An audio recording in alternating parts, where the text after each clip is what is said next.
Malaki-laki na rin ang naitulong ko sa iyo, Kate. Pero gagawin ko pa rin naman ang gusto mo. Basta siguruhin mo lang sa akin na susundin mo ang lahat ng gusto ko. Ngayong nasunod na ang gusto mo, siguro naman, ang gusto ko naman ang dapat na masunod. Paalisin mo na ba si Ma'am Gwen? Malaman ko lang na may ginawa ka para matanggal ako, babalikan kita dito. Hindi ako papayag na sisirain mo lamang ang pagkatao ko. Lando, parang ang sakit niya. Isang uri ng barang na tinatawag sa amin sa Kabisayaan na laygay o dahan-dahang pagkamatay. Traidor ka, AC. Pareho lang tayo, Kate. At kung hindi mo lang nilalandi si Sir Carlos, mas nauna pa sana ako naging supervisor kesa sa'yo. Kailangan ko pa kayong patayin para lang makuha ko kung ano nararapat para sa akin. Taon 2022, Maynila. Sa isang kilalang bangko sa lungsod, maswerteng natanggap si Kate bilang isang bank teller kahit bagong graduate pa lamang siya sa kursong BSBA. Ninong kasi niya ang branch manager ng bangko na si Carlos, kaya mas pinrioritize siya kesa sa ibang aplikante. Sa unang pasok niya bilang isang trainee, ramdam niya na kaagad ang tensyon sa trabaho. Lalo pa at medyo strikta ang kanyang senior supervisor na si Gwen. Kate, mag-focus ka sa work. Mamaya ka na mag-cellphone kapag out mo na sa trabaho. Yes po, ma'am. Sundan mo ang ginagawa ni AC para matuto ka. Babalikan kita mamaya, ha? Napaka-strikta. Akala mo naman kung sino? Ano ka ba? Baka marinig ka ni Ma'am Gwen. Kung hindi ko lang kailangan ng trabahong to, kanina ko pa yan pinatulan. Kung gusto mo talagang maging teller dito, kailangan mo siyang sundin. Ewan ko ba, araw-araw talaga akong binubwisit ng matandang yan. Paano ba yan? Supervisor siya dito, kaya araw-araw mo siya makakasama. Balang araw, makakaganti rin ako sa kanya. Makakaganti? Sa kanya nakasalalay ang desisyon para maging ganap kang empleyado dito. Sa ngayon, magiging sunod-sunuran muna ako sa kanya. Pero darating ang araw, hindi niya na ako pwedeng kontrolin. Shh! Bumalik na si ma'am. Ano yan, AC? Ang sabi ko ay guide mo si Kate para matuto. Hindi yung nagchichismisang kayo dyan. Opo ma'am, pasensya na po kayo.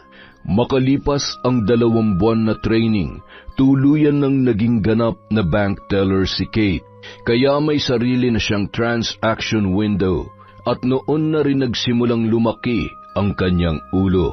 Ay, sa wakas, magkakaroon na rin ako ng sarili kong space. Kate, lagi mong tatandaan, ha? Importante ang accuracy at efficiency sa trabaho, kaya mag-focus ka lagi. Yes po, ma'am. Panatilihin mo rin ang professional na pakitungo sa ating mga kliyente at maging sa iyong mga katrabaho. Yes, ma'am. Ano ba yan? Nakakainis. Paulit-ulit na lang eh. Nako, kapag narinig ka ni Ma'am Gwen, siguradong masususpend ka dito at kung mamalasin ka, baka matanggal ka pa sa trabaho. Ako? Matatanggal dito? Baka mas mauna pa siya sa akin. Bakit? Sino bang inaasahan mo magtatanggol sa'yo dito? Bago ka pa lang, samantalang si Ma'am Gwen, mas matanda pa yata sa bangkong to. Wala akong pakialam kahit centennial pa siya dito. Ang ayaw ko lang ngayong pinagmumukha akong bobo. Kung makapagsalita, parang sirampla ka lang, nakakairita. Basta ako, nasanay na ako sa kanya.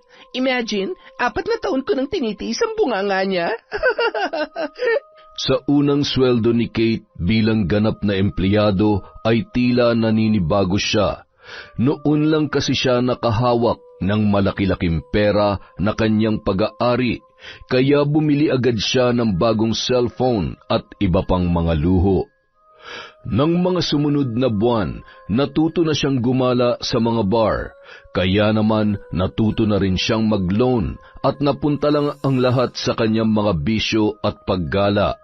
Kaunti na lang ang natitira sa kanyang sweldo tuwing sahuran dahil ibinabayad na lang yon sa credit card at sa mga loan. Kate, pwede bang ipaliwanag mo kung bakit ka na late? Lunes na Lunes ah. Pasensya na po ma'am, may inasikaso lang po kasi ako. Ang rule natin, 20 to 30 minutes bago magbukas ang bangko, nandito na kayo para pagpasok ng mga kliyente, handa ng lahat. 30 minutes lang naman akong late, ma'am. Kung makapagsalita kayo, parang ang laki-laki na ng kasalanan ko. Aba, bakit ganyan ka makasagot? Sa lahat ng empleyado dito, ikaw lang ang sumasagot sa akin ng ganyan. Kasi po parang ako lang din naman ang binabantayan nyo. Ginagawa ko lang naman ang trabaho ko. Bakit yung mga kasama mo 30 minutes bago magbukas nandito na? At saka may mga pamilya pa yan, ha? Samantalang ikaw, sarili mo lamang ang inaasikaso mo. Ang sabihin nyo, pinag-iinitan nyo lang talaga ako. Pinag-iinitan? Yan bang pagkakaintindi mo sa trabaho ko? Hindi ko ito pala nagpasin, Kate. Sasabihin ko to sa manager natin. Tila kinabahan si Kate sa sinabi ng matanda. Natakot siya na baka kung anong masabi ng kanyang ninong sa kanya. Makalipas ang ilang oras, ipinatawag na siya sa opisina nito. Ninong ang kanyang tawag sa kanilang manager kapag silang dalawa lamang. Pero kapag may ibang empleyado, kailangan niyang maging formal. Good morning po, Ninong. Kate, ano tong narinig kong sumasagot ka ng hindi maganda sa senior supervisor mo? Pasensya na po kayo, Nong. Ang totoo po niyan, palagi niya akong pinag-iinitan. Para bang lahat na lang ng ginagawa ko mali para sa kanya? Parang hindi naman ganyan ang pagkakakilala ko kay Gwen, ah. Ninong, totoo po ang sinasabi ko. Hindi lang yan, napaka-chismosa din po ng matandang yon. Intindihin mo na lang siya, Kate. Ganyan talaga siguro kapag tumatanda na. Pero mabait yan si Gwen. Matagal ko na siyang kilala. Dahil maliban sa matagal na yan dito, kaibigan din siya ng ninang Luz mo. Ganun po ba? Pero, Nong, ginawa ko naman ang lahat na makakaya ko eh. Pero mukhang mainit lang talaga ang dugo niya sa akin. Hayaan mo, pagsasabihan ko rin siya. Salamat, Ninong. Paglabas niya ng kwartong yon, nakangiti ang dalaga. Madali lang para sa kanya na bulahin ang kanyang ninong. Habang naglalakad, hindi niya namalayan na may naglilinis pa ng bagong janitor at nabangga niya yon. Ano ba? Mag-iingat ka naman. Ma'am, sorry po, pero kayo po ang bumangga sa akin. Alvin, ikaw ba yan?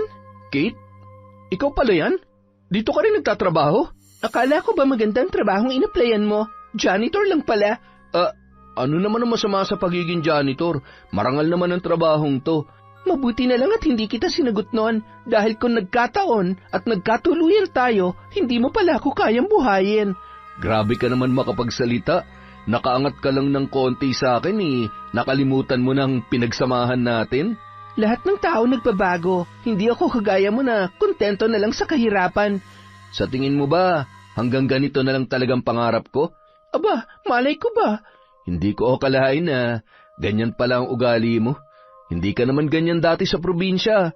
Pwede ba wag mo nang ipaalala sa akin ang mga walang kwentang bagay na yan? At saka, wag ka rin umusta na close tayo dito ha? Nakakahiya sa mga kasama ko. Naiintindihan mo? Masama ang loob ni Alvin habang tinitingnan ang kababatang dalaga na umalis. Nagustuhan niya yon dahil nung nasa probinsya ay simple lamang si Kate. Hindi niya akalain na malaki na ang ipinagbago nito simula nang makapagtapos at nakapagtrabaho. Pagbalik ni Kate sa kanyang table, nakatingin naman ang lahat ng kanyang mga kasamahan. Akala ng mga ito ay pinagalitan siya ng kanilang manager. Tiningnan naman niya ang mga ito isa-isa pagkatapos ay tinaasan ng kilay. Ano? Masarap ba mapagalitan ni Sir Carlos? Excuse me, hindi ako pinagalitan, no? Kunwari ka pa, walang lumalabas sa kwartong yan na masaya matapos may report ni Ma'am Gwen. Kahit ilang beses niya pa akong ipatawag doon, hindi ako natatakot. Aba, napakatibay mo namang babae ka. Kung makapagsalita ka, para kang anak na may-ari ng bangko. Atin-atin lang to ha. Ninong ko kasi yan si Sir Carlos at siya din na nagpasok sa akin dito. Talaga? Kung ganun, malakas ang kapit mo dito. Talaga? Tingnan mo, makakaganti din ako sa matandang yan. Oy, wag mo nang patulan yung matanda. Gaga ka talaga. Basta, pagsisisihan niyang ginagawa niya sa akin. Mabuti na lang nauuto ko si Ninong, kaya hindi niya ako pinapagalitan. Wala namang ginagawang masama si Ma'am Gwen. Trabaho niya ang bantayan ang mga trabaho natin. Teka nga, AC, kanino ka ba kumakampi? Kay Ma'am Gwen o sa akin? Siyempre sa'yo, simula ngayon, ikaw na ang BFF ko dito. Beshi na tayo, ha? As you wish, Beshi. At sinisiguro ko sa'yo na hindi ka nagkamali ng kinakampihan. Isang araw, biglang nagpatawag ng meeting si Sir Carlos dahil sa mga problema na kinakaharap ng kumpanya. Ginamit naman ni Kate ang pagkakataong yun upang magpakitang gilas sa kanyang ninong. Good afternoon, everyone. Kumusta kayong lahat? Ang tatalakayin natin ngayon ay tungkol sa mga mahalagang issue na may kinalaman sa ating bangko. Nais kong mas maging mahusay pa ang ating serbisyo para sa ating mga kliyente. Kung meron man kayong suggestion o ideas, pwede niyo yung sabihin sa akin ngayon. Siguro, sir, kailangan natin dagdagan ng insurance offer natin para mas ganahan ng ating mga kliyente. Pwede, maganda yan. Pag-isipan nating mabuti ang mga idadagdag natin. Ano pa? Ikaw, Gwen, may naiisip ka ba? Sir, ang gusto ko lamang po ay panatilihin natin ang maayos na komunikasyon sa ating mga kliyente at mga katrabaho.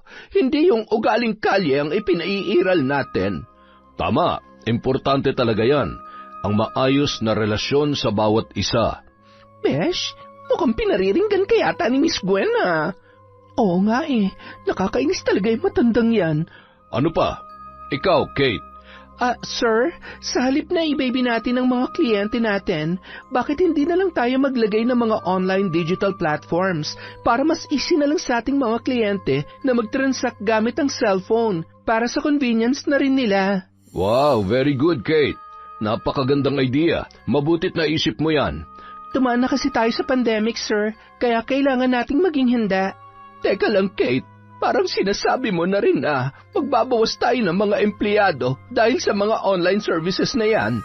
Well, ganun talaga. Magtatanggal tayo ng ibang clerk at teller, pero magdadagdag naman tayo ng mga digital banking team tulad ng IT specialists, data analysts, at iba pang experts sa computer technology. Wow, napakagaling, Kate. Sir, hindi naman sa hindi ako sang-ayon sa suggestion ni Kate, pero ang sakin lang, huwag naman sana tayong magtanggal ng mga empleyado. Gwen, kung kinakailangan natin magbawas at magdagdag ng bago, wala tayong magagawa. Kapakanan ng bangko ang priority natin. Sa panahon kasi ngayon, kailangan natin ng mga bagong empleyado na kayang sumabay sa bagong henerasyon, dahil kung hindi, mapag-iiwanan tayo ng ibang bangko. Tama ka na naman. Kaya kung ano man ang magiging desisyon ng kumpanya, huwag kayong mag-alala dahil babayaran naman ng bangko ang inyong mga serbisyo. Lihim na napangiti si Kate sa kanyang narinig. Alam niyang kung may matatanggal man sa trabaho, ay sisiguruhin niya na si Gwen yun at ang iba pang kaedaran ng kanilang supervisor. Maliban sa wala yung alam sa bagong teknolohiya, mas malakas ang kapit niya sa kanilang boss. Makalipas ang isang buwan, tila kinakabahan na ang matatandang empleyado dahil malapit nang magkaroon ng katuparan ang suhestyon ni Kate. Mayroon na kasing mga bagong hired na digital banking team. Ano? Masaya ka na ba? May dapat ba akong ipaliwanag sa inyo, Ma'am Gwen? Mawawala ng trabaho mga kasama natin. Ni hindi mo man labang sinuggest na ilagay sila sa ibang department. Anong problema doon? Babayaran naman sila ng kumpanya. Kahit na, mawawalan pa rin sila ng trabaho. Naaawa ka sa kanila? Hindi mo pa nga alam kung pati ikaw ay kasama sa mga matatanggal. At bakit naman ako matatanggal? Dahil wala ka ring alam sa makabagong teknolohiya, kaya huwag kang mag-expect na mananatili ka pa rito.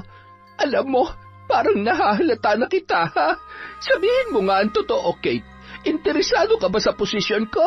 Well, kung papalarin, bakit hindi? Mas mataas na posisyon, mas malaki ang sweldo. Samantalang ikaw, ewan ko lang kung saan ka pupulutin pagkatapos nito. Ang kapal talaga ng pagmumukha mong babae ka. Bago pa man mangyari ang gusto mo, sinisiguro kong ikaw ang unang matatanggal dito. Dahil dyan sa ugali mong bastos, hintayin mo lang ang rekomendasyon ko sa itaas. Tingnan na lang natin. Hanggang sa dumating na ang itinakdang araw na isakatuparan na ang online digital platforms sa kanilang bangko. Nagpatawag muli ng meeting si Carlos para sa formal announcement kung sino ang matatanggal sa trabaho. Binasa ito ng lalaki at 4 na empleyado ang natanggal, ngunit hindi kasama roon si Gwen. Dahil sa announcement na yon, hindi naging masaya si Kate. Ang gusto niya kasing mangyari ay si Gwen ang matanggal sa trabaho. Kaya hindi siya tumigil na gumawa ng paraan upang mapaalis ang babae. Nagkusa siyang pumasok sa branch manager's office para kausapin ang kanyang ninong. Oh, Kate, may problema ba? Alam mo, Ninong, kung wala lang akong loan, mapipigilan talaga akong mag-resign dito. Bakit? May problema ka ba sa trabaho dito? Hanggat nandito kasi si Ma'am Gwen, hindi talaga ako napapanatag eh. Palagi kasi niya akong pinag-iinitan. Parang ngayon ko lang narinig na may attitude si Gwen sa mga empleyado Pero baka lang naman may problema siya. Ewan ko sa kanya, Ninong. Sa akin lang din naman siya gumaganyan. Simula kasi nung nagsuggest ako about sa online digital system, mas pinag-iinitan niya pa ako lalo. Hayaan mo, kakausapin ko siya. Ninong, wag na. Baka sabihin niya, sumisip-sip lang ako sa'yo. Kung ganun paano natin malulutas ang problema ninyo? Dapat talaga, isa sa amin ang maalis dito. Hayaan mo, Ninong. Kapag nabayaran ko ng mga loan ko, magkukusa na lamang akong umalis. Ay, matagal na kasing nagtatrabaho dito si Gwen, kaya mahihirapan akong paalisin siya. Bukas na lang siguro tayo mag-usap, Kate, ha? Sumasakit ang ulo ko Teka po, Ninong. Mamasahihin po kita. Naku, wag na. Nakakahiya naman. Kahit umayaw si Carlos, ay pinilit pa rin ni Kate. Paraan niya yun para mas lalo pa niya makuha ang loob ng manager. Agad siyang pumwesto sa likuran nito habang yon ay nakaupo. Hindi na rin umalma ang matanda dahil sa sarap ng hagod na dumapo sa kanyang noo. Habang nakikiramdam, naamoy naman niya ang nakakahalinang pabango ng dalaga na pumukaw sa kanyang pagkalalaki. Sarap mo naman magmasahe, Kate. Ninong, nakapag-aral din kasi ako ng massage therapy noon.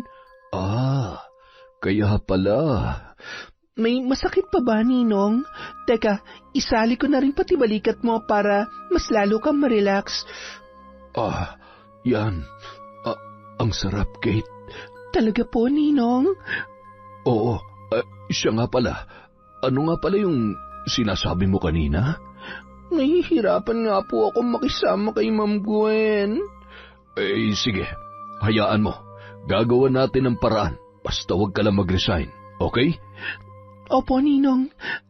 Kayo po ang nagpapasok sa akin sa trabaho kaya susundin ko po ang mga sasabihin ninyo. Mabuti naman at masunurin ka sa akin. Siyempre naman, Ninong kita Kaya pakikinggan talaga kita. Habang patuloy na minamasahe ni Kate si Carlos, hindi na napigilan ng lalaki ang pag-iinit ng kanyang katawan. Tila may nabuhay na pagnanasa sa kanyang isipan, lalo pat ramdam na ramdam niya ang malambot na kamay ng dalaga at ang malusog na dibdib nito na minsan ay tumatama sa kanyang likod. Maya-maya pa, hinawakan niya ang kamay ni Kate at humarap siya rito. Bakit po, Ninong? Pwede bang sa dibdib ko naman? Baka po, Ninong, matagalan pa tayo. Mapapagalitan na naman po ako ni Ma'am Gwen. Sige na, ako nang bahala sa kanya. Tatawagan ko siya mamaya. Maging ang department head ay tatawagan ko rin. Walang makakagalaw sa iyo rito habang nandito ako, ha? Salamat po, Ninong. Dito sa kanang dibdib ko, yan. Sige na, Kate. Ang sarap mo kasi magmasahe, kaya lubos-lubusin mo na. Sige po, Ninong. Ang sarap mo humagod, Kate. Yan, ibaba mo pa ng konti. Dito po? Napansin ng dalaga na tila hindi na normal ang pinapagawa sa kanya ni Carlos, lalo na't napapansin niya na nakatuon ang mga mata nito sa kanyang dibdib. Pero dahil may kailangan siya, ay sinunod niya na lang ang lahat ng gusto ng kanyang ninong. Ilang sandali pa, Nagulat na lang sila nang biglang bumukas ang pintuan. Papasok sana ang janitor para maglinis sa opisina ni Carlos, ngunit nabigla ito sa kanyang nadatnan. Bakit hindi ka kumakatok? Bastos ka! Sorry po, sir. Sa susunod matuto kang kumatok. Naintindihan mo? Opo, sir. Pasensya na po. Hindi ko sinasadya. Babalik na lang po ako mamaya. Hindi na. Unahin mo na lang sa paglilinis yung CR. Opo, sir. Siya nga pala, huwag mong bibigyan ng kahulugan yung nakita mo ngayon, ha? Ang totoo niyan, inaanak ko tong si Kate. Kaya minamasahin niya lang ako dahil sumakit ang katawan ko. Opo, sir. Naiintindihan ko po yun. Ninong, tapos na po. Babalik na po ako sa trabaho. Salamat, Kate. Eto, tanggapin mo to bilang pasasalamat ko sa'yo. Naku, wag na po, Ninong. Sige na, tanggapin mo na. Para naman may allowance ka pa. Alam kong konti na lang ang naiiwan sa sweldo mo. At kapag kulang pa yan, bumalik ka lang dito. Ha? Tila nabuhayan ng loob si Kate nang makita ang 3,000. Ang totoo kasi niyan, nahihirapan na talaga siyang isurvive ang kanyang pangangailangan sa araw-araw dahil sa dami ng kanyang salary deduction. Samantala, pagbalik ng dalaga sa kanyang table ay sabay-sabay naman siyang pinagtinginan ng kanyang mga katrabaho, lalo na si Gwen na nasa supervisor's desk. Inisnab lamang niya ito para asarin. Para sa kanya, wala siyang pakialam sa iisipin ng kahit na sino man. Beshi, ano tong nababalitaan ko na? Lagi ka raw pumapasok sa opisina ng boss natin. Ano naman ang masama doon, Besh? Naghihinala kasi sila sa'yo na baka sumisip-sip ka kay Sir Carlos. Bakit ko naman gagawin yun? Ewan ko sa'yo, basta ang sakin lang, umiwas ka kay Sir Carlos. Baka higit pa dyan ang isipin nila, sige ka. Palibhasa mga matatanda ng mga yan, kaya mga tsismosa. Ano ba kasi ang ginagawa mo doon at ang tagal-tagal mong bumalik? Nagpamasahe lang si Ninong sa akin. Hoy, Besh, hindi na yan kasama sa trabaho mo, ha? Alam ko, pero kailangan ko siyang sundin para kapag may kailangan ako, hindi rin siya makakatanggi sa akin. Aba, nagpapasip-sip ka nga. Bruha ka talagang babae ka. Shh, huwag ka maingay. Baka marinig ka nila. Kinagabihan, inaya ni Kate si AC na lumabas gamit ang perang ibinigay ni Carlos. Sinadya niya yun upang mas lalo pang makuha ang loob nito. Yun lang kasi ang kumakampi sa kanya sa opisina. Beshi, alam mo namang wala pa tayong sahod Ano ka ba? Akong bahala. Talaga? May pera ka? Di ba marami kang salary deduction? Basta, huwag ka na magtanong.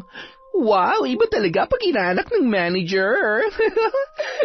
Basta dumikit ka lang sa akin, sagot kita parate. Sino ba naman ang aayaw kung libre?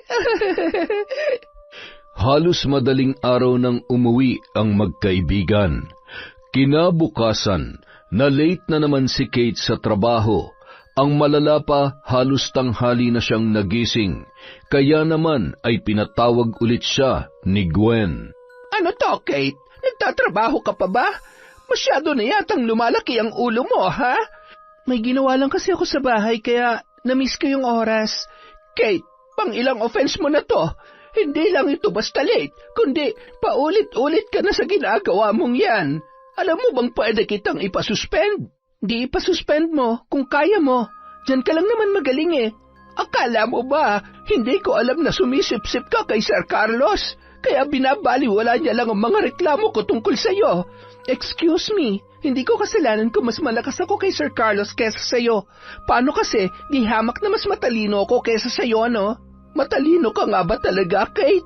O sadyang sip-sip ka lang? May ebidensya ka ba dyan sa sinasabi mo? Ano tong mga narinig ko na ninong mo raw si Sir Carlos? At saka, minamasahe mo pa raw siya sa oras ng trabaho. Sino nagsabi sa'yo niyan? Ang dami mo namang tinatagong bata ka. Pati yung manliligaw mong janitor, nililihim mo pa. Nahihiya ka ba? Tumahimik ka. Kung hindi mo isasara yung bunganga mo, sinisiguro ko sa'yo na ikaw mawawalan ng trabaho. Ano? Ako pa ang pinagbabantaan mo? Tauhan lamang kitang bata ka. Kapag naipasa ko ng 3 reklamo laban sa'yo, sisiguruhin ko na huling araw mo na ito sa trabaho. Di subukan mo. Sinisiguro ko sa'yo na hindi ka magtatagumpay. Matapos ang mainit na pag-uusap, dumiretso si Kate sa kanyang mesa, samantalang si Gwen naman ay galit na umakyat sa opisina ni Carlos. Maya-maya pa, ipinatawag na naman si Kate. Pagpasok niya doon ay nagulat na lang siya dahil mukhang galit na galit si Carlos. Ninong, pasensya na po. Sabi ko naman sa inyo, hindi talaga kami magkakasundo ni Ma'am Gwen eh. Nalate lang naman ako ng kaunti tapos galit na siya sa akin. Hindi yan ang ikinagagalit ko, Kate. Ang gusto kong malaman ay kung totoo bang manliligaw mo yung janitor. Nako, matagal na po yun, Ninong. Kababata ko kasi yun sa probinsya. Pero pati ba naman yan sinabi ni Ma'am Gwen sa inyo? Wala siyang kinalaman dito. Kung ganun, paano niyo po nalaman? Basta nalaman ko lang. Bilang ninong mo, hindi ako pumapayag na makipagrelasyon ka dyan sa janitor na yan, ha? Opo, Ninong. At saka, hindi rin ako pumapatol sa janitor lang, no? Mabuti naman kung ganun. Simula ngayon, ayaw ko na makikipag-usap ka sa kanya. Naintindihan mo? Opo, Ninong. Basta sinabi mo po, susundin ko. Very good. Ano, may allowance ka pa ba dyan? Ang totoo nga po niya, Ninong. Konti na lang po ang pera ko eh. Sinabi ko naman sa iyo na magsabi ka lang kaagad sa akin. Kaso, nahihiya po ako, Ninong eh. Ano ka ba? Eto 5,000. Gamitin mo yan sa pangangailangan mo, ha? At kapag pinatawag kita dito sa opisina ko, pumunta ka kaagad, okay? Opo, Ninong. Ninong, sigurado po ba kayong sa akin na tong 5,000? Bakit? Mukha ba ako nagbibiro? Ang swerte ko naman talaga sa inyo, Ninong. Hindi lang yan ang makukuha mo sa akin, Kate. Kapag sinunod mo lahat ng gusto ko, lahat ng kailangan mo, ibibigay ko sa'yo. Kahit pa tungkol kay Ma'am Gwen? Basta, sabihin mo lang. Napansin ng dalaga ang kakaibang titig ng kanyang ninong sa kanya. Tila may nais itong ipahiwatig, ngunit binaliwala niya lamang yun dahil sa kanyang matinding pangangailangan. Ang labis na gumugulo sa kanyang isipan ay kung paano nito nalaman ang tungkol kay Alvin. Maging si Gwen ay may mga nalalaman na rin tungkol sa kanya. Samantala, pagbalik niya sa kanyang pwesto ay matalim naman siyang tinitigan ni Gwen. Akala kasi nito ay pinagalitan siya ng husto ng kanilang manager. Ano? Uulit ka pa ba? Ano bang pinagsasasabi mo dyan? Kung ako sa'yo, mag-resign ka na bago ka pa matanggal. Baka ikaw ang dapat na unang mag-resign bago pa kita papalitan sa pwesto mo. Kilala ako ni Sir Carlos. Alam niya ang performance ko kumpara sa yung bago pa lamang na lumalaki na agad ang ulo. Well, tingnan na lang natin. Sige, tingnan natin. Alam mo bang nakapagpasa na ako ng recommendation para tanggalin ka? At pirmado na yon ng department head, kaya mag-alsabalutang ka na. Tinawanan lang ni Kate ang matanda, kaya mas lalo yung nagalit. Pagka-out nila sa hapon, pinuntahan agad ni Kate si Alvin upang sumbatan. Ang kapal naman ang mukha mong ipagkalat naman niligaw kita. Bakit ko naman gagawin yun? Kung hindi mo ginawa, paano nalaman ni Ma'am Gwen at nakarating pa kay Sir Carlos? My God, nakakahiya ka. Grabe ka naman, Kate. Sobra-sobra mo na ako minamaliit. Akala mo ba talaga hanggang ganito na lamang ako? Nagsisikap rin naman ako. Basta huwag ka na lang lalapit sa akin dahil kahit ano mangyari, hindi ako papatol sa janitor lang. Wow, Kate, narinig ko yun ah. Akala mo naman kung sino kang makapagsalita. Bakit ka ba nakikialam?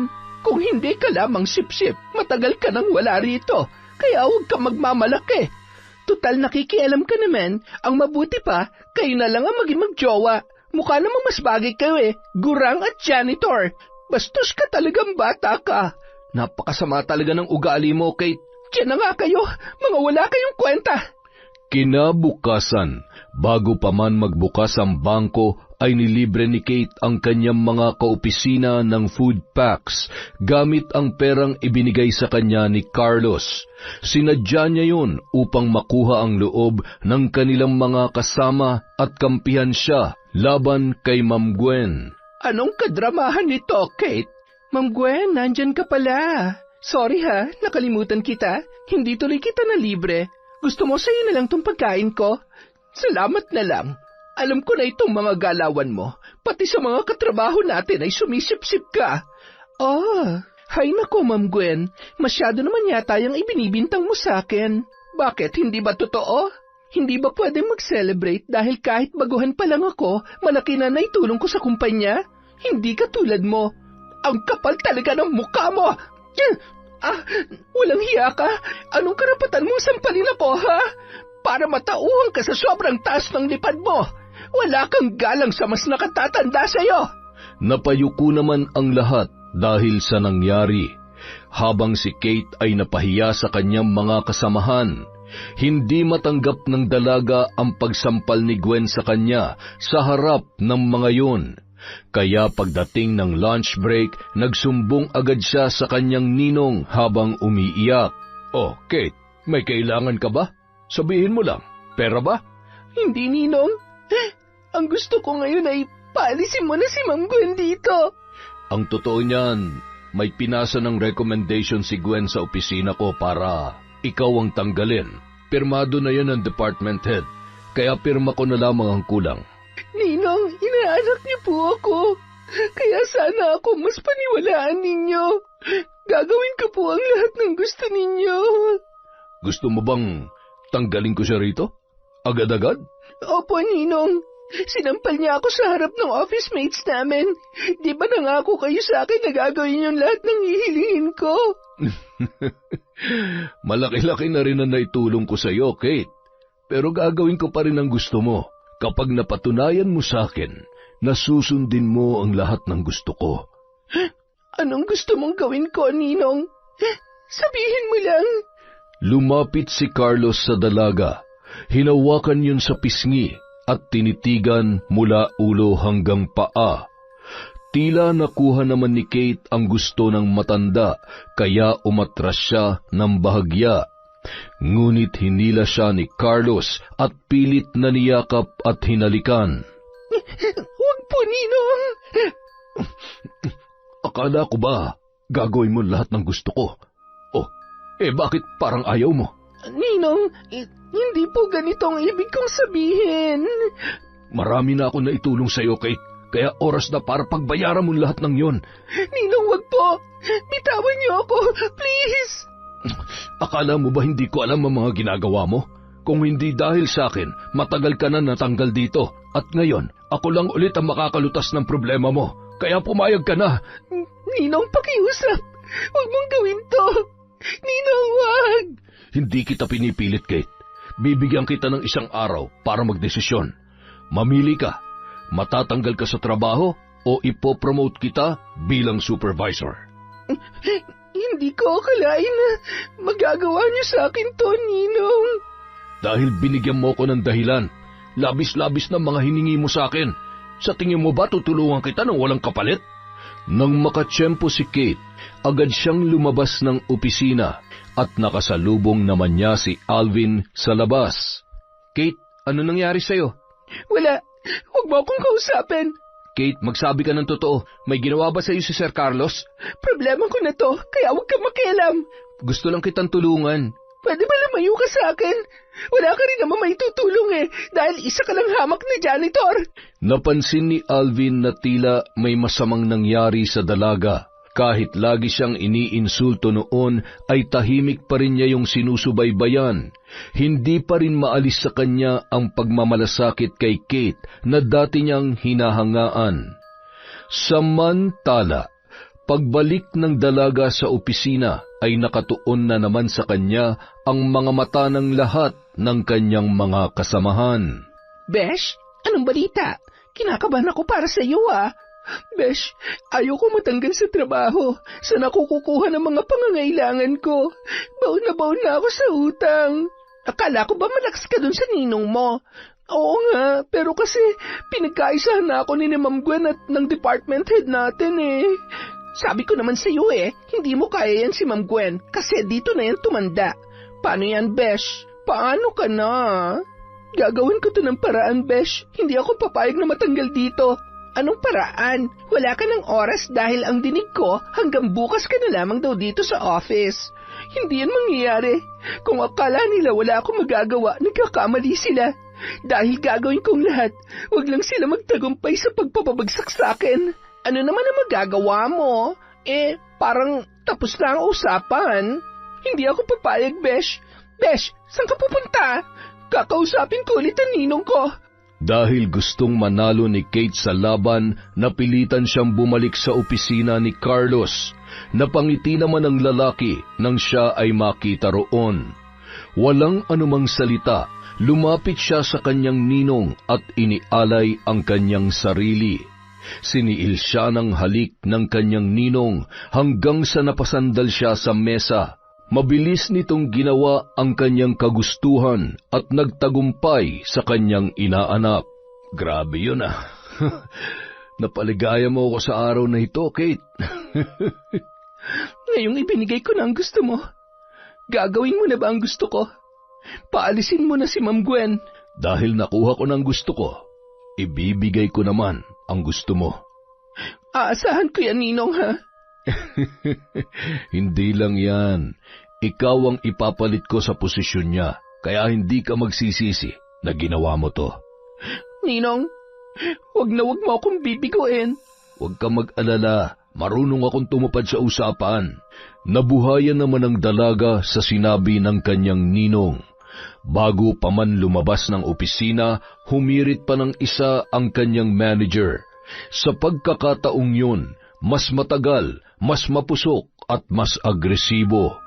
Wala nang nagawa si Kate dahil ang kapalit noon ay ang tagumpay niya laban kay Ma'am Gwen. Pagtingin niya sa kanyang orasan, halos 20 minuto ang lumipas, kaya dali-dali siyang bumalik sa kanyang upuan. Besh, kumusta? Anong balita? Malalaman mo rin, Besh. Alam mo bang galit na galit si Ma'am Gwen sa'yo? Sa halip na maging masunurin ka raw, mas lalo pa raw lumaki ang ulo mo. At bakit naman ako susunod sa kanya? Para hindi ka na niya ipatanggal dito sa kumpanya. Kung akala niya, luluhod ako sa kanya, nagkakamali siya. Besh, ako ang kinakabahan para sa iyo eh. Kahit sino pa siya, Besh, hindi ako papayag na hindi ako makakaganti.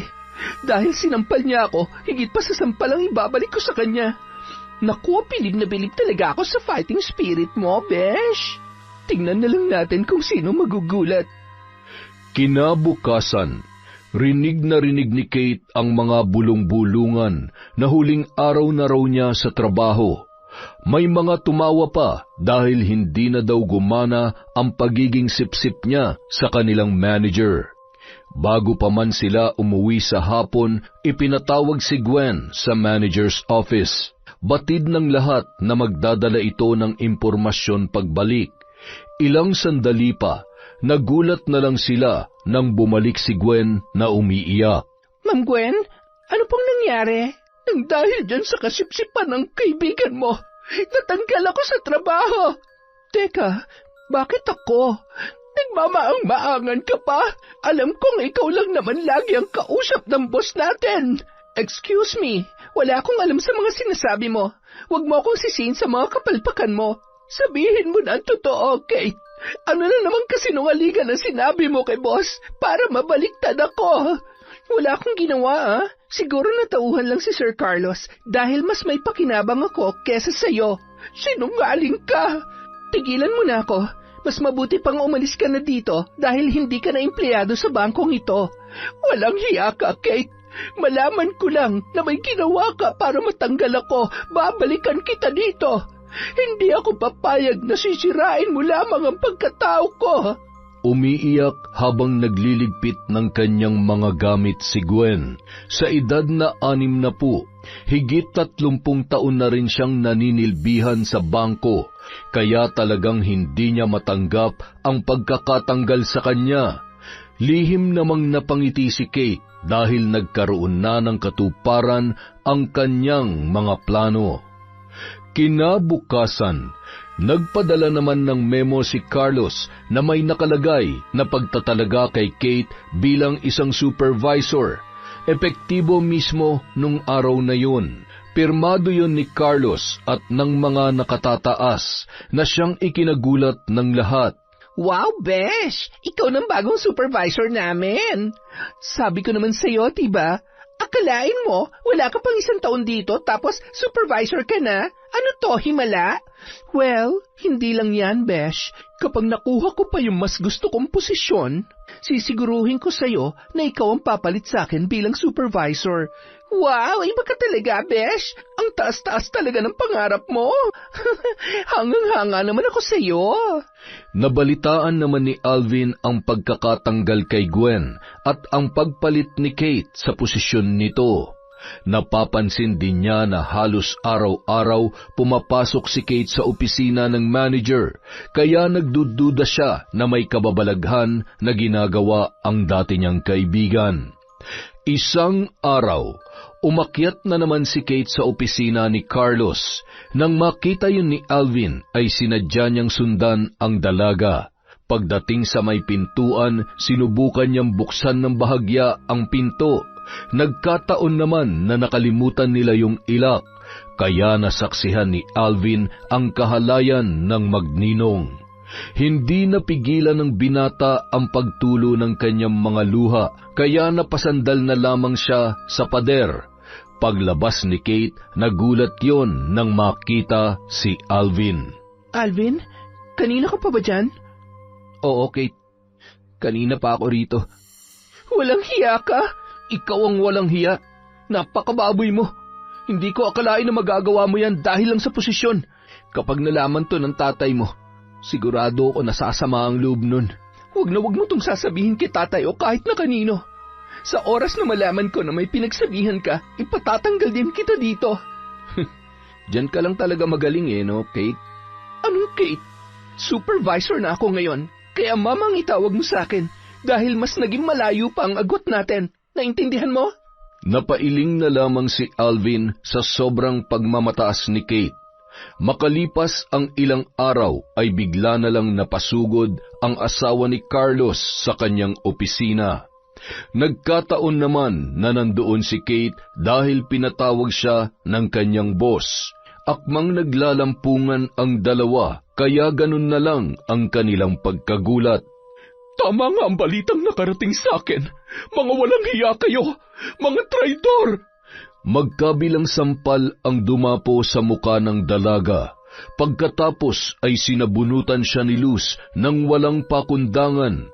Inawat siya ni Carlos, ngunit hindi nagpatinag ang asawa hanggang sa hindi nakukontento. Ninang, please! Tama na po! Luz, ano ka ba naman? Tama na yan! Napakababoy niyo, magninong! Mga traidor kayo! Makikipaghiwalay na ako sa iyo, Carlos. Magsama kayo ng babae mong malandi. Pero itong tandaan niyo, hindi kayo magiging masaya. Luz, sandali lang. Pag-usapan muna natin to. Luz! Hindi pinakinggan ni Luz ang mga paliwanag ni Carlos. At bago yun umalis, sinabi niya na porsigido siyang makipaghiwalay sa kanyang asawa. Labis naman ang pagtataka ng dalawa kung sino ang nagsumbong kay Luz, dahilan kung bakit bigla yung napasugod. Ang unang pumasok sa isipan ni Kate ay si Alvin, kaya naman ipinatanggal nila agad yon sa trabaho. Wala na ba talaga kayong magawang mabuti? Kundi ang magtanggal ng empleyado? Alam namin na ikaw ang nagsumbong kay Ninang Luz. At bakit ko naman gagawin yon? Kahit ganito lang ako, hindi ko ugaling magkalat ng chismis. Huwag ka na magmaang-maangan pa, Alvin. Ikaw lang ang may alam ng lahat. Ako? Hindi niyo ba alam na pinag-uusapan na kayo ng lahat ng empleyado? Lahat dito nagdududa na sa inyo. Imposible yan. Kung may narinig man sila, siguradong galing lang sa'yo. Kaya mabuti pa mawala ka na rin dito. Problema ka lang sa mga plano ko. Pagsisisihan yung pagtanggal niyo sa akin dito sa kumpanya dahil inalis niyo na rin ang kabuhayan ko. Higit pa dyan ang magiging karma ninyo. Sa pagiging kampante ni na Kate at Carlos, baliwala lamang ang anumang sabihin ng mga tao na nasa kanilang paligid. Basta ang importante lang sa kanila ay ang kani-kanilang pansariling interes.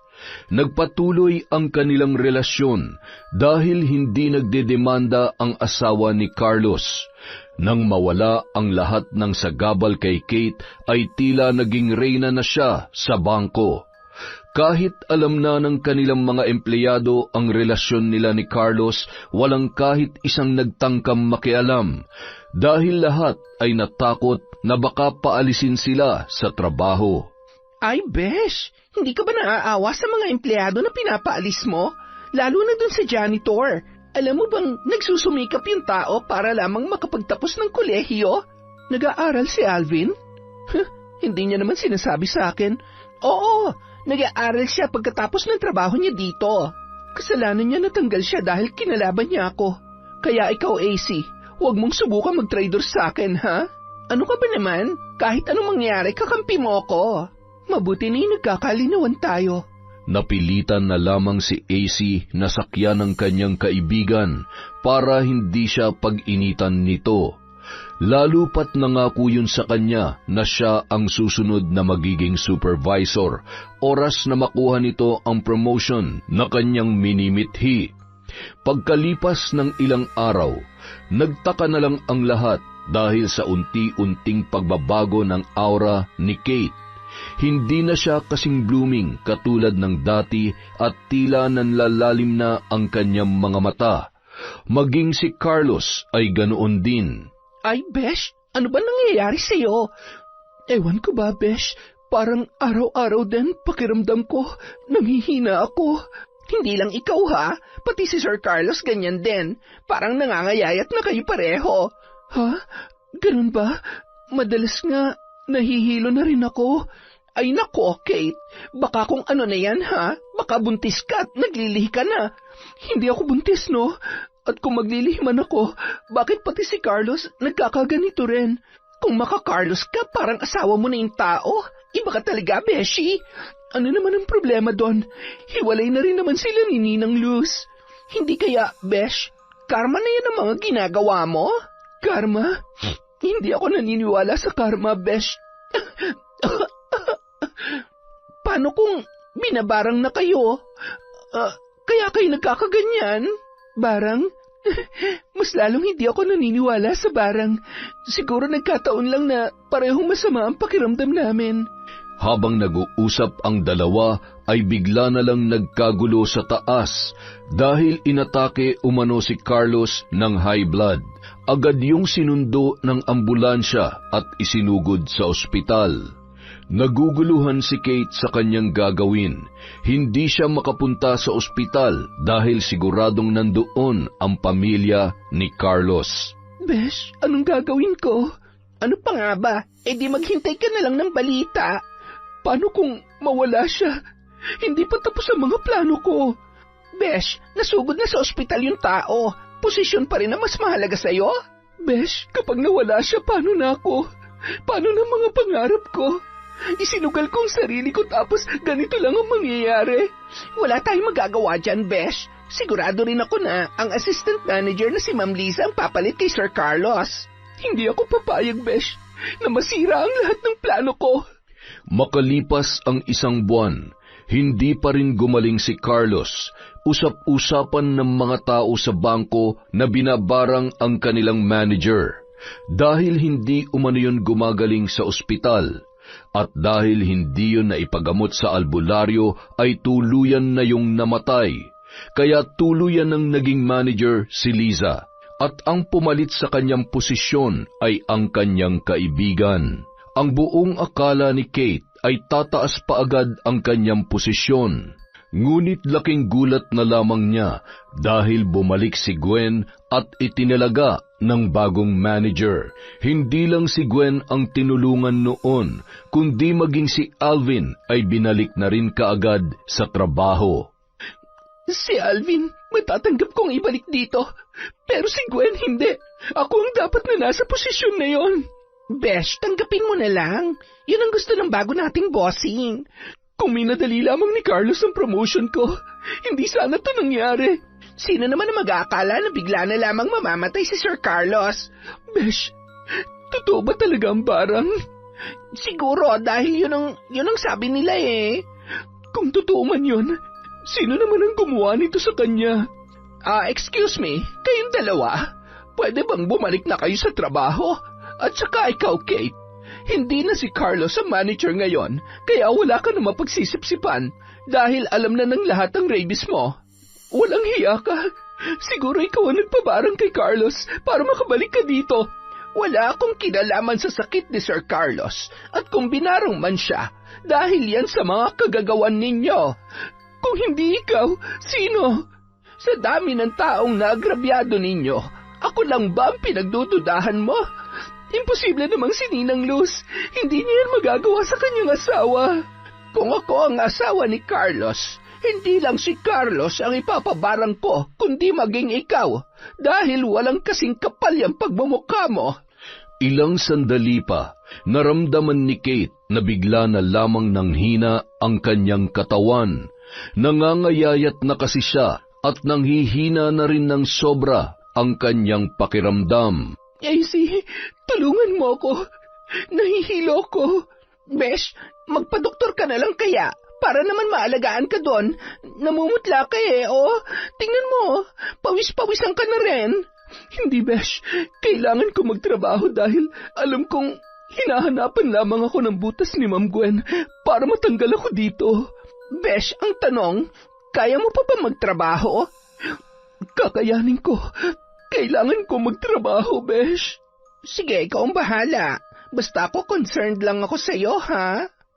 Ang hindi alam ni Kate ay naghihintay lamang si AC na umalis siya sa trabaho dahil alam nitong siya na ang susunod na papalit sa kanyang kaibigan bilang supervisor. Hindi kasi alam ni Kate na palihim na sumisipsip si AC kay Gwen at sa bago nilang manager. Ilang sandali pa, tuluyan nang nahimatay ang dalaga sa kanilang opisina, kaya mabilis itong isinugod sa ospital. Mabuti na lamang nandoon si Alvin, kaya agad niyang tinawagan ang tatay ni Kate sa probinsya para ipaalam ang sitwasyon ng anak nito. Alvin, ano nangyari kay Kate? Mang Lando, bigla na lang po siyang nahimatay. Bakit hindi niya sinasabi sa amin na meron pala siyang sakit? Hintayin na lamang po natin ang sasabihin ng doktor. Sa ngayon po, babalik na lang muna ako sa trabaho. Bibisitahin ko na lang po kayo mamaya. Sige, Alvin. Salamat sa pagsama dito sa anak ko sa ospital, ha? Walang anuman po. Kaibigan ko po siya, kaya dapat lang na tulungan ko siya. Sige, ako nang bahala sa kanya. Salamat, mag-iingat ka. Samantala, natupad naman ang pangarap ni AC na maging pansamantalang supervisor habang wala pa si Kate. Makalipas ang 1 linggo, hindi pa rin gumagaling ang dalaga sa ospital. Naubos na ang perang naipon ng kanyang ama, kaya napagdesisyonan nito na ilabas na lamang si Kate at dalhin na lang sa kapitbahay nilang albularyo sa kanilang probinsya. Ay, Diyos ko, mabuti na lang at inilabas mo siya sa ospital at inuwi mo siya dito, Lando. Bakit, Mang Carding? Ano ang sakit ng anak ko?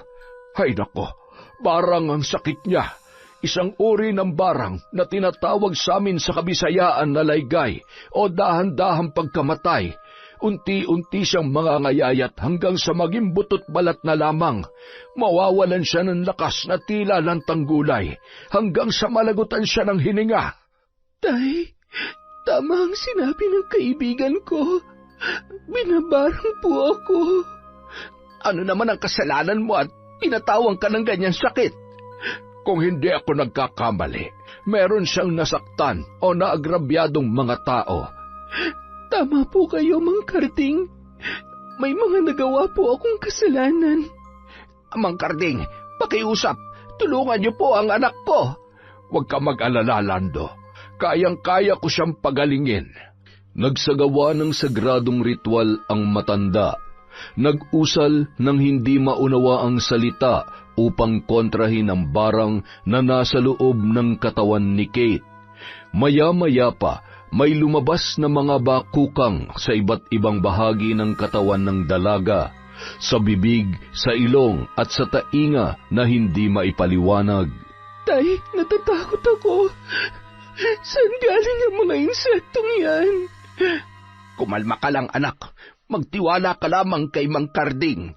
Matagal nang naninirahan sa iyong katawan ng mga insektong ito. Unti-unti ka nilang pinipinsala. paano po kung bumalik sila sa akin?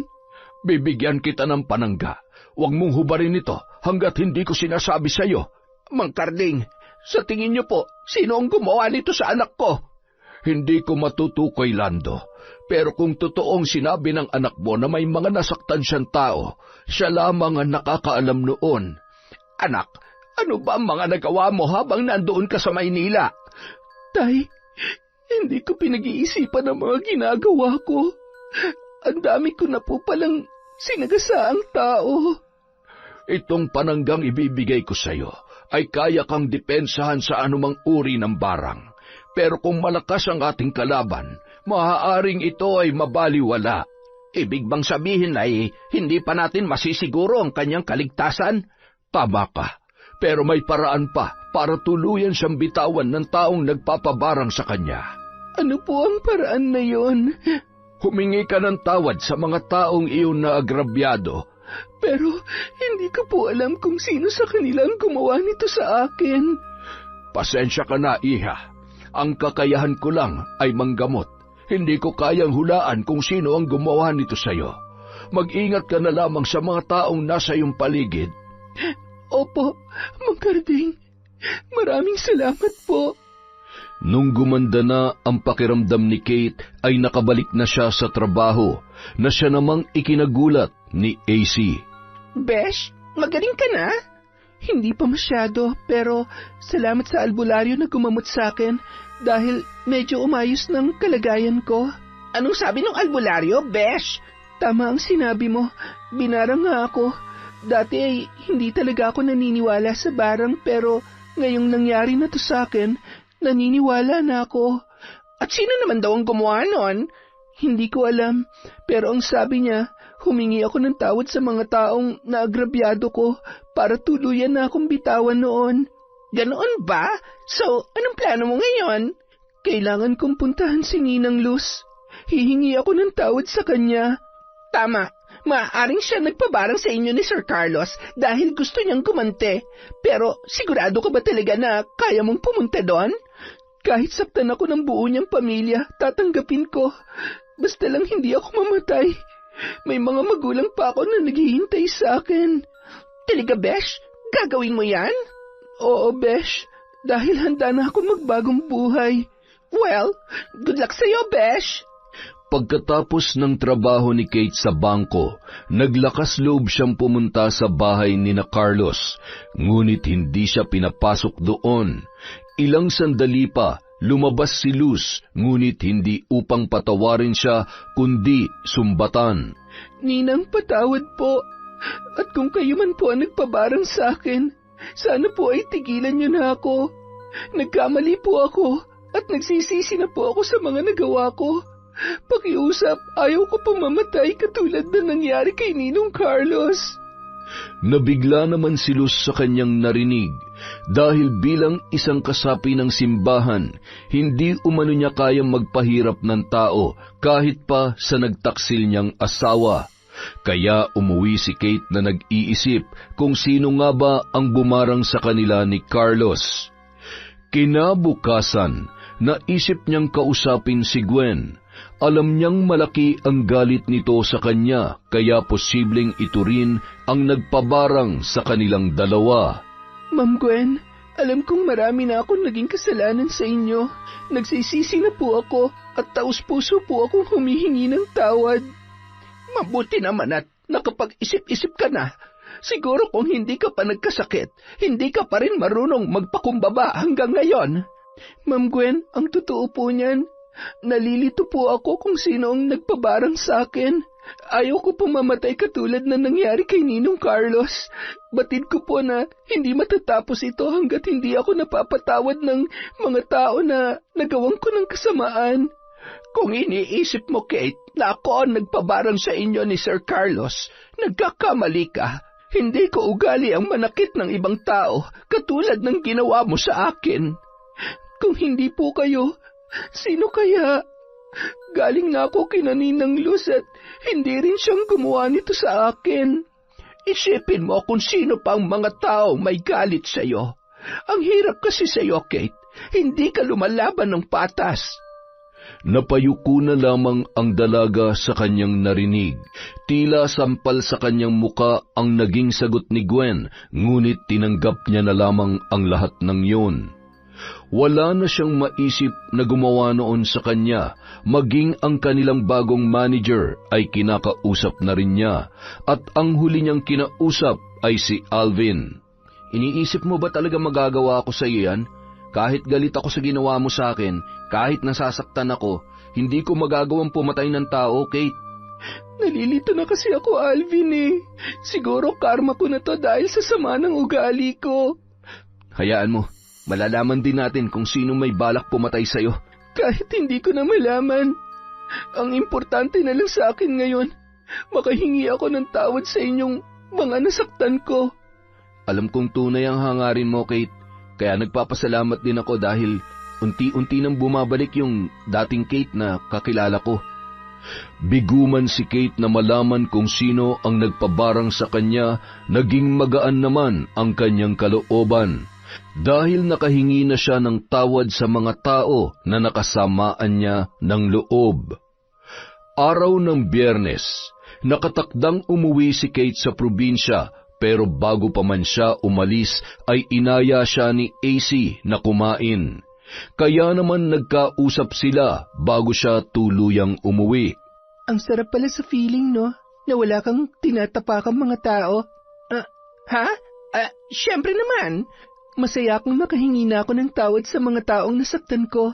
Kahit hindi man nila ako kayang patawarin sa ngayon, at least inamin ko ng lahat ng kasalanan ko.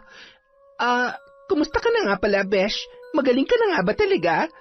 Hindi pa masyado, pero pakiramdam ko, unti-unti nang bumabalik ang lakas ko. Siguro dahil sa pananggang ibinigay sa akin ng albularyo. Panangga? Ano yon? Patingin nga ako, Besh. Ito, nakakabit sa damit ko. Pwede ba akin na lang to? Para naman may depensa din ako. Uy, ba't mo kinuha yan? Kabilin-bili na ng albularyo na hindi ko yan pwedeng tanggalin. Ay, ang damot. Pahiram na lang saglit. Kumain ka na muna dyan. Besh, huwag mong paglaruan ha. Baka mawala ang bisa niyan. Titingnan ko lang naman eh. Ibabalik ko rin kaagad pagkatapos mong kumain. Pagka-uwi ni Kate sa kanilang bahay, masaya siyang muling nakasama ang kanyang buong pamilya. Nagkataon din na umuwi rin pala si Alvin. Kaya naman, masaya yung sinalubong ng kanilang mga kababata. Sa gitna ng kanilang kasiyahan, bigla na lang inatake si Kate ng sakit ng tiyan at nawalan ng malay. Kaya naman, agad siyang isinugod ni Lando sa albularyo. Mang Karding, sumama na naman po ang pakiramdam ng anak ko. Paano nangyaring tinablan siya ng barang? Siguro ay tinanggal niya ang kanyang depensa. Hindi ko alam, basta bigla na lang siyang inatake ng sakit ng tiyan kanina. Yan ang napapala kapag hindi sumunod sa usapan. Mang Karding, hindi ko talaga alam ang nangyari. Pakiusap, gamutin niyo na lamang po siya. Huwag ka mag-alala, mapapagaling ko ang anak mo. Muli na namang nagsagawa ng ritual ang matanda. Maya-maya pa, nagising na si Kate habang napapaimpit pa rin dahil sa sakit ng tiyan. Pinainom niya ito ng tubig na may sagradong langis at pagkatapos ay sumuka ang dalaga ng napakaraming pansit na may kasamang higad na kulay itim. Ano yan? Higad? Nasalisihan ng anak mo. Maaaring malapit lang sa kanyang mambabarang. Idinaan ito sa pagkain na may kasamang orasyon at mga higad. Hindi niya yun nakita dahil sa lamat na gawa ng orasyon. Kung ganoon, maaaring kasamahan lamang niya ang gumawa nito. Sinabi ko naman mag-ingat siya sa mga tao sa kanyang paligid. Mas mahirap kapag idinaan sa pagkain ng barang. Bakit po, Mang Karding? Mas mabilis na nakapaminsala ang mga insekto sa kanyang katawan. Mabuti na lang at nadala niyo siya agad dito. Dahil kung hindi, maaaring nalagutan na siya agad ng hininga. Tay! Anak, kumusta ang pakiramdam mo? Tay, bakit hindi pa rin nila ako tinitigilan? Humingi na ako ng tawad sa kanila. Matanong ko lamang, Iha, sino ang huli mong nakasamang kumain ng pansit? Sa pagkakatanda ko, bago po ako umuwi dito, Si AC po ang kasama kong kumain. May baon kasi siyang pansit at niyaya niya po ako. Mag-ingat ka sa babaeng yon. Dahil sa pagkakaalam ko, dinaan niya sa pagkain ang barang. Si AC? Bakit niya naman po gagawin sa akin yan? Alamin mo, Iha, siguro may tinatago siyang galit o inggit sa'yo. Ang ipinagtataka ko lang, bakit hindi napigilan ng barang gayong may dala kang panangga? Sa pamamagitan nito, maaaring makita mo ang tunay na anyo ng pagkain. Naalala ko na, habang kumakain kami, bigla niyang kinuha yung ibinigay niyang panangga. Ang sabi niya, titingnan lang daw niya. Yun siguro ang dahilan, kaya madali kanyang nalinlang. Dapat hindi mo pinapakita o pinapahawakan kanino man ang panangga mo. Mang Karding, ang sakit na naman ng tiyan ko. Tulungan niyo po ako. Ito na nga bang sinasabi ko eh. Malaki ang pinsalang naiwan ng barang sa katawan mo. Mang Karding, ang sakit. Hindi ko na po kaya. Mang Karding, anong gagawin natin? Inumin mo uli ito. Ito lamang ang magpapakalma sa iyong karamdaman. Opo, Mang Karding. Pero paano kapag paulit-ulit na sumakit ang tiyan ko? Ipapadala ko sa iyo itong bote at ito lang ang inumin mo tuwing sasakit ang tiyan mo. Ibalik mo na lang ito sa akin kapag tuluyang ka nang gumaling. Hindi po ako makapaniwala na si Ace ang gumawa sa akin ito. Isa pala siyang traidor. Kaya dapat ay lagi ka nag-iingat, anak. Huwag ka na magtiwala sa iba mong mga kaibigan. Tutal nandyan naman si Alvin na araw-araw mo makikita doon. Opo, mag-iingat na po ako, Tay. Tama yan, Iha. Dahil hindi lahat na akala mo kaibigan ay tunay.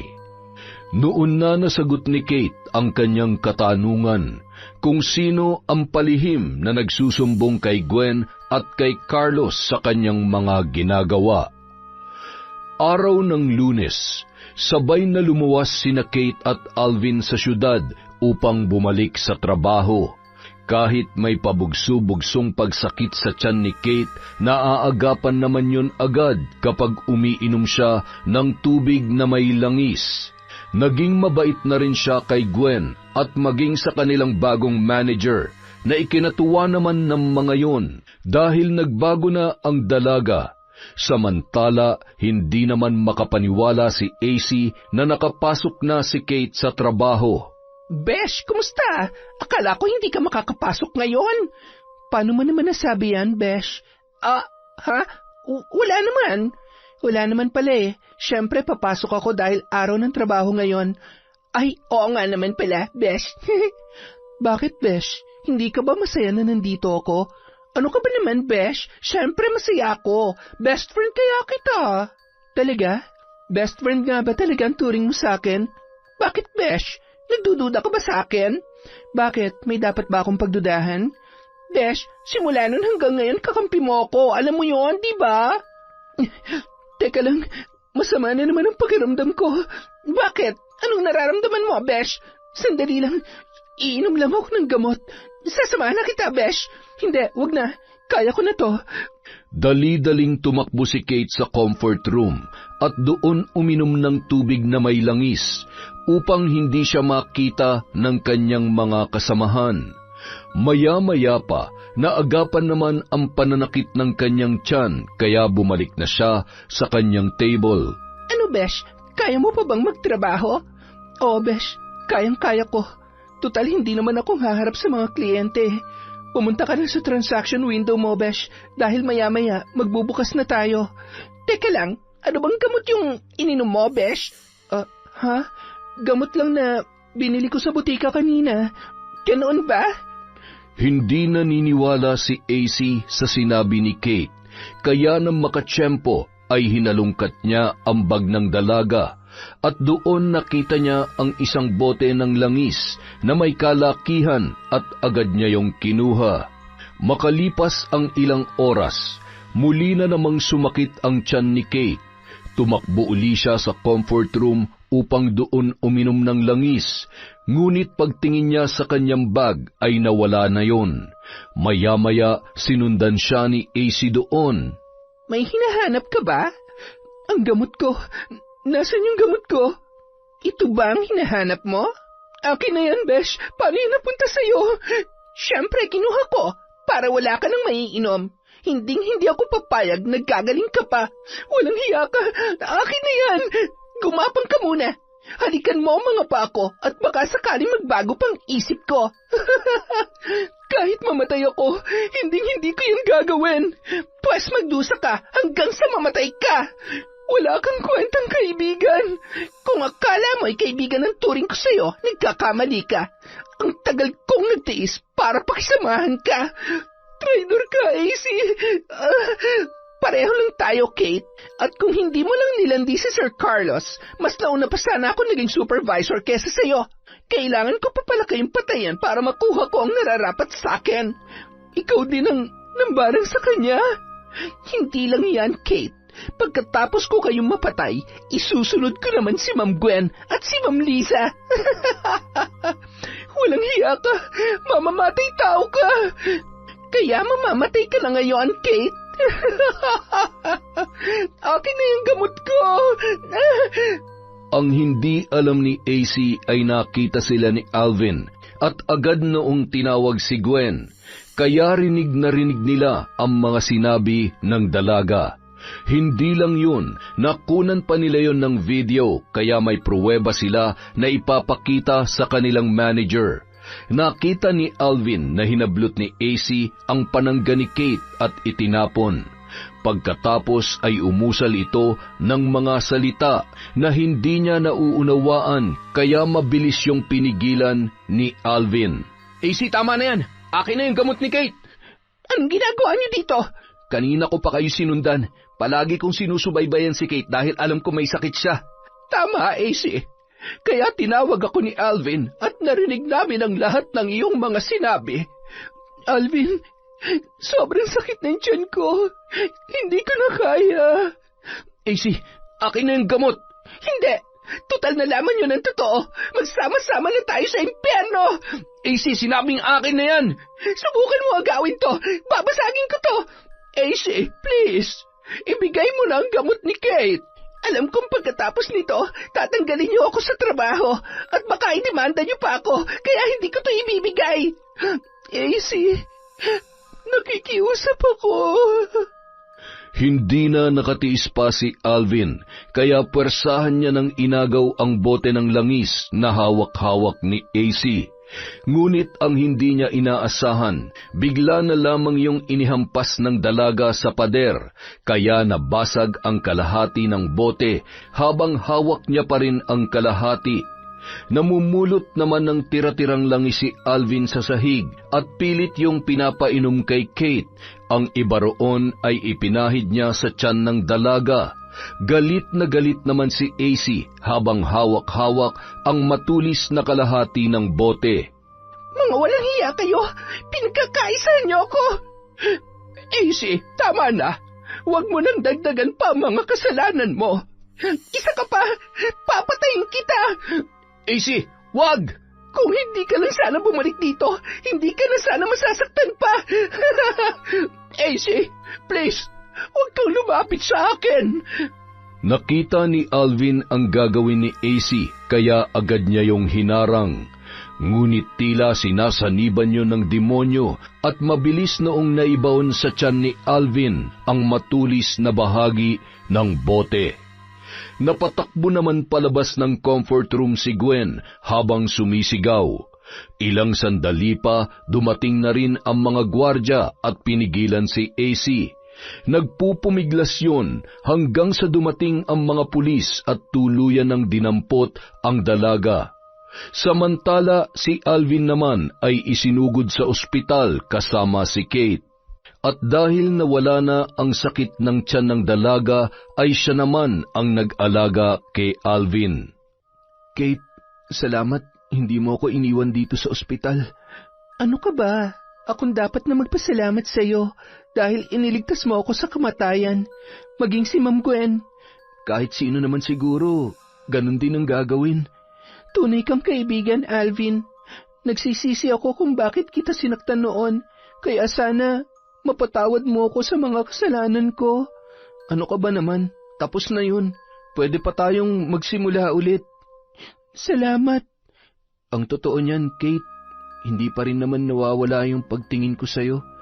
At kung papayag ka, muli sana kitang liligawan. Pero hindi na ako karapat-dapat sa'yo, Alvin. Marumi akong babae. Kaya kong kalimutan ang lahat-lahat. Lalo pa ngayon na bumalik ka na sa dating Kate na nakilala ko.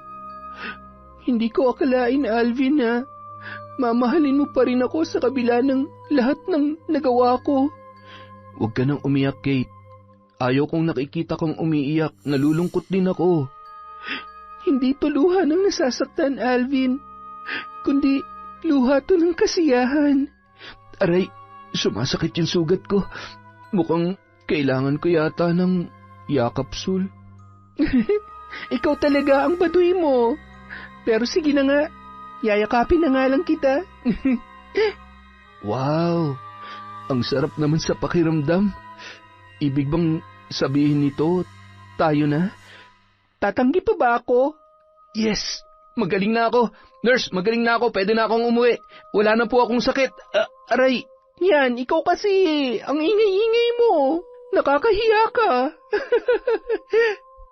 Pagkalabas ng ospital, napagdesisyonan ng dalawa na mag-resign na sa trabaho at umuwi na lamang sa probinsya para makapagsimula ng bagong buhay. Sabay nilang kinalimutan ang mga nangyari sa kanila sa lungsod na siyang sumira sa kanilang magandang pinagsamahan. Samantala, tuluyan naman nakulong si AC. Sinampahan siya ng kaso dahil sa krimen na nagawa niya sa loob ng bangko. Yon! Isa na naman pong malupit na kwento mula sa Kwentong Enteng. Dahil dyan, meron po ulit tayong shout out. Simulan po natin kay Leonora Consensino, kay Merly Herbolingo, kay Chona Bainosa. Shout out kay Oliver Jelly Rose and June Mateo of San Ildefonso, Bulacan. Hi po kay Ami Viray, kay Mea Espiritu, kay May Megs. Hi kay My Favorite Song Collections, kay Rosalina Bugayong, sa mag-asawang Orlando at Elizabeth Maramot. Hello din po kay Cheryl Flores, kay Jonah May Creo, Michael Gawaran, sa Reyes at Gawaran family from Leia Gawaran. Sauda Yasmin, hello po kay OFW TikToker. Hi kay Sally Roldan, kay Gay Somodio, kay Lee Y. Palaganas. Hello po kay Lent TV2, kay Rosaline Isip, kay Cliven Dubalan, kay Annabel Advincula, Kurt Mina, Jing Estrada, Carlota Gonzales, Usman Abregana, sa Amuale at Madel family from Norsen TV, kay Elizabeth Dungka, kay Jonah Lopez, Lydia Lopez, Maribel Balabag from Apayao. Hello din po kay Natalie Manalang, kay Jude V. De Zola, kay Jessica Sobremonte, kay Asodisen Cerila, Sean Samuel Sebastian at Adrian from Chonchamcheb. Hello po kay Raquel Shibata, kay Teresa Liorca, kay Rosemary Casonete, Carmelina, Roslyn Jimenez, Luz Viminda Bautista, Ira, at Faith from Rogen Faith Lozada of Cabala Union. Taga-Solarina po ba kayo? Hi kay Honey Austria, kay Sydney Crosswind, kay Betchay Bon at RC Bon. Hi din po kay Maylene Jupiter. Maraming salamat po sa inyong lahat. Love na love po kayo ni Enteng sa walang sawa na pagsuporta sa Kwentong Enteng.